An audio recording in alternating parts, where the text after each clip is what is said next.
do Dr. Pierre Paulo.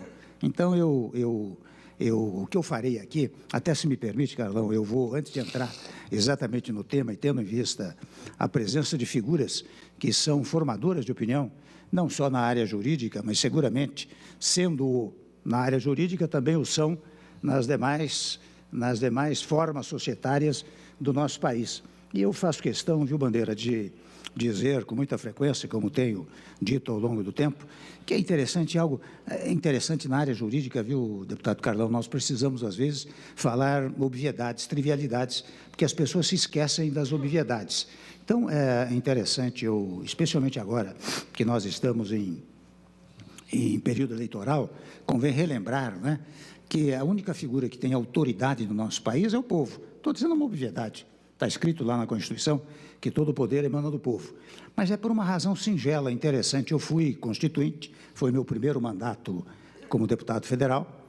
E o que ocorre é, quando se forma um novo Estado, como se reconstituiu o Estado brasileiro em 5 de outubro de 1988, como o povo não podia se reunir em praça pública para dizer qual era o Estado que ele queria, então ele nomeou representantes, elegeu representantes, dizendo a eles, olha, vocês vão lá e expressem a minha vontade. Então, quando se pergunta, por exemplo, onde está expressada a vontade do povo, está na lei magna, que se chama Constituição, porque o objetivo dessa lei magna foi constituir uma entidade que a ciência política convencionou denominar Estado, não é verdade? Então, a vontade inaugural, a vontade primeira, a vontade primária é a vontade do povo. E ela, reitero, está expressada no texto constitucional. Ou seja, quando me perguntam como é que o povo se manifesta, eu digo, basta ler a Constituição. Lá está, não é, Bandeira? A determinação que o povo deu às chamadas autoridades constituídas, que não são autoridades primeiras, porque constituídas são autoridades secundárias. E porque secundárias devem prestar obediência à vontade primária, primeira, que é a vontade do povo. E onde é que você vai encontrar a vontade primeira? É no texto da Constituição Federal. Parece uma obviedade isto, mas me parece de uma relevância extraordinária, que as pessoas, especialmente as autoridades constituídas, se esquecem muitas vezes desse fenômeno, não é? Presidente da República, senador, deputado, etc., ministros, etc., são todos frutos da vontade popular. Portanto, devem obediência a ela. De vez em quando me falam da harmonia dos poderes, né? Interessante, presidente, mas há muita desarmonia entre os poderes. Eu digo, pois é, o que é uma inconstitucionalidade, porque há uma desobediência ao texto constitucional, onde, reitero, está expressada a vontade do povo. Eu digo isto, meus amigos, minhas amigas, porque é importante que em todos os foros, sejam aqueles nacionais ou internacionais, onde tenho tido a oportunidade de falar, eu reitero estas palavras, como reitero a palavra da paz. É interessante, no momento em que o Brasil tem muito uns contra outros, não só brasileiros, mas instituições contra instituições, muitas vezes corporações contra corporações, não é? É importante ressaltar estas palavras que eu estou mencionando, até porque no preâmbulo da Constituição, e preâmbulo, vocês sabem que vem de preambular, e, portanto, antes de caminhar, portanto, antes de entrar no texto constitucional, o povo já deu um recado ao Constituinte, disse, olha aqui, vocês criam um Estado pautado pela ideia da paz interna e internacional. E é interessante, presidente, quando nós vamos ao texto da Constituição, nós encontramos dizeres tais como todos são iguais perante a lei, né? Não podendo haver distinção de sexo, raça, credo político, etc. Qual é a determinação que o povo deu às autoridades constituídas? Unam-se todos. Não significa que não possa haver divergência de ideias, divergência de programas, divergência de conceitos, divergência até de programações governamentais, não é? Não significa que não haja oposição em situação, porque a oposição, é interessante, ela ajuda a governar, não é verdade? Ocorre que no Brasil, é interessante, nós temos a ideia de oposição política e não de oposição jurídica. Oposição política por quê? Porque seja na União, no Estado, no município, quando alguém perde a eleição, quem perdeu a eleição tem que destruir aquele que ganhou a eleição, o governo que ganhou a eleição. Quando, na verdade, a oposição existe para controlar o poder, para não ser absoluto, daquele que venceu a eleição. Quantas e quantas vezes, eu confesso, na minha atividade pública, eu fosse presidente da Câmara, presidente da República, eu ouvia um pouco falando a oposição e dizia, interessante, nesse ponto tem razão, e eu tomava aquele caminho. Ou seja, oposição e situação existem para governar o país, mas para isso é preciso que a oposição também tenha o sentimento de que a oposição é um fenômeno jurídico e não um fenômeno político, não é? E voltando ao tema da paz, você veja, no plano interno, eu já disse como o Constituinte se manifestou. E no plano internacional, é interessante, de fora a parte, o artigo 1º da Constituição, estabelecer que um dos princípios fundamentais é exata e precisamente a relação pacífica no plano internacional. Vocês vão lá adiante, especialmente agora em face da guerra a Rússia e a Ucrânia, né? Vocês encontram um dispositivo dizendo, olha aqui, os artefatos nucleares só podem ser utilizados para fins pacíficos, não é? Ou seja, nada de beligerância no plano externo. Até confesso que uma ocasião, estando em Haia, eu era vice-presidente, e numa reunião de estados que se reuniram, países que se reuniram para assinar um tratado pela desnuclearização, quando me coube a palavra, e a gente lá tem, cada estado tem 4, 5 minutos para se manifestar, eu disse, olha, no Brasil, claro que nós vamos assinar esse tratado, mas não demandaria a assinatura do Brasil, porque no Brasil a desnuclearização, ou seja, a utilização de artefatos só para fins pacíficos, é da própria estrutura do Estado, está na própria Constituição. Até relata o fato de que logo em seguida suspendeu-se a sessão para o almoço e era presidente dos Estados Unidos, o presidente Obama. E ele aproximou-se de mim e disse, interessante isso que você disse, porque se todos os estados aqui tivessem isso na sua estrutura constitucional, não precisaríamos fazer essa reunião aqui para assinar um tratado pela desnuclearização.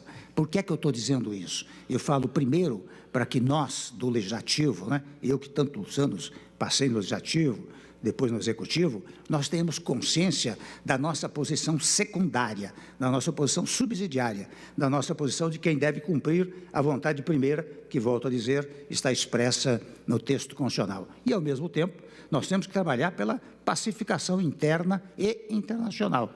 E o que nós vemos nos dias atuais é uma agressividade extraordinária, não é? É uns contra outros, um poder contra outro poder, não é? E é interessante, e até conto a vocês o seguinte, isso entra tanto na cultura política brasileira, que quando eu era presidente, doutora do Carmo, eu no Palácio Residencial, aos sábados e domingos, trabalhava-se. O Marum, o ministro Marum, que está aqui, estava todo sábado e domingo lá comigo trabalhando.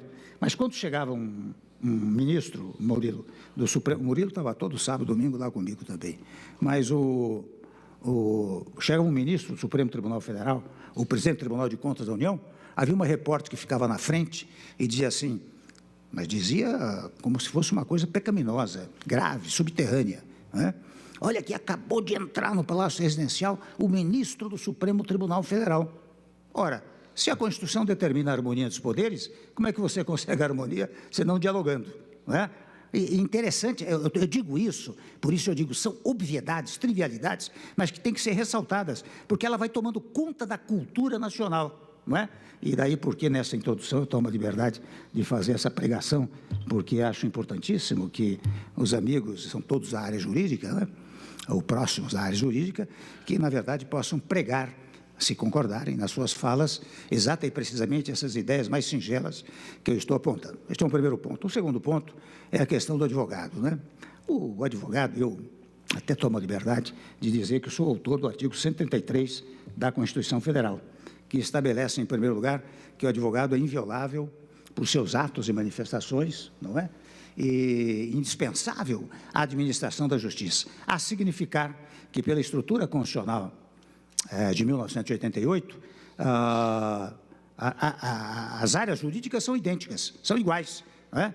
Se o advogado é indispensável à administração da justiça, significa que não há jurisdição, nem há manifestação da promotoria pública, nem dos demais áreas jurídicas, segurança pública, etc., se não houver a presença do advogado. Daí, digo eu, houve uma parificação entre a figura do advogado e as demais figuras componentes da área jurídica de um Estado. Interessante, até quando eu fiz a sustentação dessa tese na Constituinte, 3, 4 outros senadores e deputados também constituintes foram à tribuna para dizer, imagine, o Temer está propondo essa coisa dos advogados como indispensável, isso é corporativismo, porque, na verdade, se for assim, precisa pôr os arquitetos, médicos, engenheiros, né?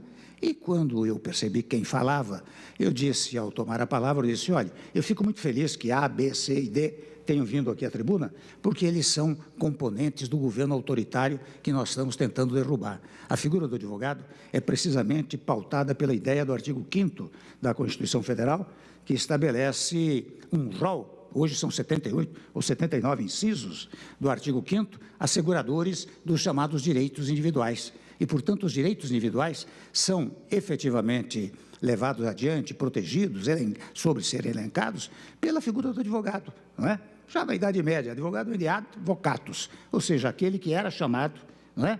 Já na Idade Média, para ajudar o soberano a proferir as suas decisões. Tanto isso é verdade, digo eu, que, meu doutor Alia, que na verdade, o advogado, naquela época, não recebia pagamento, porque o pagamento era uma coisa negativa. Ele recebia um honor, uma honraria. Daí a ideia dos honorários, não é verdade? Veja como a figura do advogado é indispensável, importante, desde os primórdios. Mas eu estou falando, neste momento, da figura do advogado em geral, não é? Que é o homem da preservação dos direitos individuais. Convenhamos, nos últimos tempos, também este outro defeito da nossa estrutura jurídica, relegados a um segundo plano, não é? Vocês sabem que hoje, muitas e muitas vezes, a figura do advogado é muito desprezada. E eu até confesso que, num dos meus mandatos, a Ordem dos Advogados aqui de São Paulo, era presidente o Maris, me levou um projeto de lei, imaginem vocês, um projeto de lei para garantir a inviolabilidade agora do local de trabalho do advogado. Eu disse, mas olha aqui, isso daqui já está previsto no texto constitucional, não é preciso esmiuçar e dizer que o local de trabalho é inviolável, não é? Ah, mas está havendo invasões de escritório de advocacia e levam tudo, inclusive não é só do caso, digamos assim, que é investigado, mas levam tudo. Então, teve gente que perdeu prazo de direito de família e outros tantos, porque, não é, Pedro Paulo, levavam tudo embora. Daí eu fui obrigado a apresentar o projeto, mas confesso que tomei a seguinte cautela.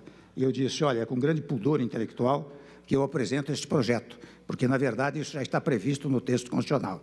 Mas aqui, muitas e muitas vezes, é preciso chegar até o nível da portaria ministerial para que as pessoas obedeçam. Então, daí a necessidade desta lei, não é?